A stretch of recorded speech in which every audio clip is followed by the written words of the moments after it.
Hello everyone, Gypsy here. Yesterday I mentioned I would show a little bit of what I had primed a few months ago, more of my Necrons. This is just the non-HQ stuff, but what I did today was I finished gluing the guns together, and I still have to attach the arms to my warriors. I wanted to mention that when I was gluing the guns together, this piece right here, if I can point at it, here's a pen.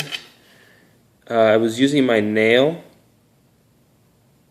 and I pushed down too hard right here to glue this piece to the back piece of the gun, and this piece caved in. I was able to fix it and glue it together, but yeah, I learned not to put pressure there because apparently that part will snap. Let's see, so back here I have a squad of 20 that are primed, and these will be painted by the end of the month. In the next row there are 8, and that makes sense. That's perfect because the box that I have upstairs, the 12 that I'm putting together for the challenge, will join these 8, so that means I would have 40 guys painted by the end of the month, and I think that's doable. I'm not going to worry about the rest of these, but I just thought that I'd show them. I do have 5 flayed ones primed, and the back 5 are not primed. I only wanted to test out what 5 of them would do on the tabletop. These are the old Necrons from the mid to late 90s. Thought I'd show them. Several different poses. But yeah, they're metal. And these were the warriors. They also had metal immortals too. They also had, these are the plastic destroyers. There were some metal destroyers that looked pretty cool, and people use those bits for Battlefleet Gothic.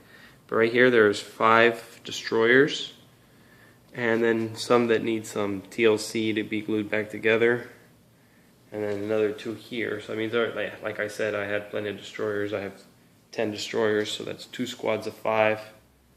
Also wanted to show this box of shrink-wrapped death marks.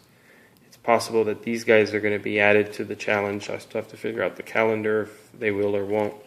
But yeah, for sure, by the end of the month, you have to glue his head back on.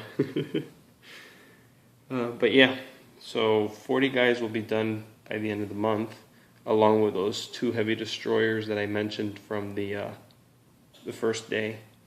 So yeah, this is what I'm going to work on.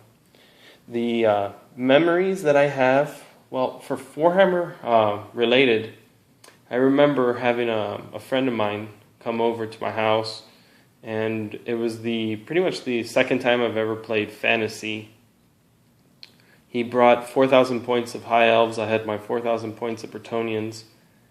And we played the table lengthwise, though.